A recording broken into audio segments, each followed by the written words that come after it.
ವಿಕಲಚೇತನರ ಮಾಶಾಸನ ಬಿಡುಗಡೆಗೆ ಒತ್ತಾಯ ಸಂಘಟನೆಗಳ ಮನವಿ. ಗಂಗಾವತಿ ವಿಕಲಚೇತನರು, ವಿಧವೆಯರು ಹಾಗೂ ಹಿರಿಯ ನಾಗರಿಕರಿಗೆ ಸರ್ಕಾರದಿಂದ ನೀಡಲಾಗುವ ಮಾಶಾಸನವನ್ನು ಕಳೆದ 2-3 ತಿಂಗಳಿನಿಂದ ಬಿಡುಗಡೆ ಮಾಡದಿರುವುದು ಸಂಕಷ್ಟ ಎದುರಿಸುತ್ತಿರುವ ಹಿನ್ನೆಲೆ ತಕ್ಷಣವೇ ಬಾಕಿ ಇರುವ ಮಾಶಾಸನವನ್ನು ಬಿಡುಗಡೆಗೊಳಿಸಬೇಕೆಂದು ಒತ್ತಾಯಿಸಿ ವಿವಿಧ ಸಂಘಟನೆಗಳು ಮನವಿ ಸಲ್ಲಿಸಿವೆ. ಕರ್ನಾಟಕ ರಾಜ್ಯ ಅಂಗವಿಕಲರ ಹಾಗೂ ಪಾಲಕರ ಒಕ್ಕೂಟ ಗಂಗಾವತಿ ಹಾಗೂ ಕರ್ನಾಟಕ ಪ್ರಾಂತ ರೈತ ಸಂಘ ತಾಲೂಕು ಸಮಿತಿ ವತಿಯಿಂದ ಮುಖ್ಯಮಂತ್ರಿಯವರಿಗೆ ಗಂಗಾವತಿ ತಹಶೀಲ್ದಾರ್ ಮುಖಾಂತರ ಮನವಿ ಸಲ್ಲಿಸಲಾಯಿತು.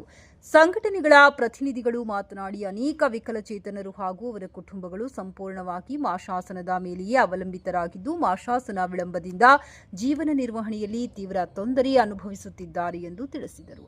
ಆದ್ದರಿಂದ ತಡೆ ಹಿಡಿದಿರುವ ಮಾಶಾಸನವನ್ನು ತಕ್ಷಣ ಬಿಡುಗಡೆಗೊಳಿಸುವಂತೆ ಹಾಗೂ ಅವರ ಕುಟುಂಬಗಳು ಸಂಪೂರ್ಣವಾಗಿ ಮಾಶಾಸನದ ಮೇಲೆಯೇ ಅವಲಂಬಿತರಾಗಿದ್ದು, ಮಾಶಾಸನ ವಿಳಂಬದಿಂದ ಜೀವನ ನಿರ್ವಹಣೆಯಲ್ಲಿ ತೀವ್ರ ತೊಂದರೆ ಅನುಭವಿಸುತ್ತಿದ್ದಾರೆ ಎಂದು ತಿಳಿಸಿದರು. ಆದ್ದರಿಂದ ತಡೆ ಹಿಡಿದಿರುವ ಮಾಶಾಸನವನ್ನು ತಕ್ಷಣ ಬಿಡುಗಡೆಗೊಳಿಸುವಂತೆ ಹಾಗೂ ಮಾಶಾಸನದ ಮೊತ್ತವನ್ನು ಹೆಚ್ಚಿಸುವಂತೆ ಸರ್ಕಾರವನ್ನು ಆಗ್ರಹಿಸಿದರು. ಮುಖ್ಯ ಬೇಡಿಕೆಗಳು: ಎಲ್ಲಾ ವಿಕಲಚೇತನರಿಗೆ ಪ್ರತಿ ತಿಂಗಳು 5,000 ಮಾಶಾಸನ ನೀಡಬೇಕು. ಹಿರಿಯ ನಾಗರಿಕರು ಹಾಗೂ ವಿಧವೆಯರಿಗೆ ಕನಿಷ್ಠ 3,000 ಮಾಶಾಸನ ನೀಡಬೇಕು. ಎಲ್ಲಾ ವಿಕಲಚೇತನರಿಗೆ ರಾಜ್ಯಾದ್ಯಂತ ಉಚಿತ ಬಸ್ ಪಾಸ್ ಸೌಲಭ್ಯ ಒದಗಿಸಬೇಕು.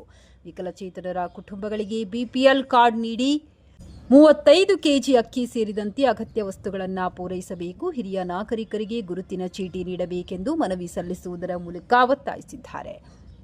ಈ ಸಂದರ್ಭದಲ್ಲಿ ಅಂಗವಿಕಲರ ಮತ್ತು ಪಾಲಕರ ಒಕ್ಕೂಟದ ಗಂಗಾವತಿ ತಾಲೂಕು ಅಧ್ಯಕ್ಷ ಬಸವರಾಜ್ ಕುನಾಳ್, ಕರ್ನಾಟಕ ಪ್ರಾಂತ ರೈತ ಸಂಘದ ಜಿಲ್ಲಾಧ್ಯಕ್ಷ ಶ್ರೀನಿವಾಸ್ ಹೊಸಳ್ಳಿ, ತಾಲೂಕು ಕಾರ್ಯದರ್ಶಿ ಮುತ್ತಣ್ಣ ದಾಸನಾಳ, ಯಲ್ಲಪ್ಪ ವಡ್ಡರಟ್ಟಿ, ಶಬ್ಬೀರ್, ಶಿವಕುಮಾರ್, ನಾಗರಾಜ್, ಕೆ ಶೇಷಮ್ಮ, ಅಂಬಿಗರಾವ್, ಹನುಮಂತ ದಾಸನಾಳ್, ದುರ್ಗಪ್ಪ, ವಿಜಯಶ್ರೀ, ಯಮನಮ್ಮ, ಮಲ್ಲೇಶ್ ನಾಯ್ಕ್, ಬೇಬಿಜಾನ್ ಖಾದರ್ ಸೇರಿದಂತೆ ಅನೇಕರು ಉಪಸ್ಥಿತರಿದ್ದರು.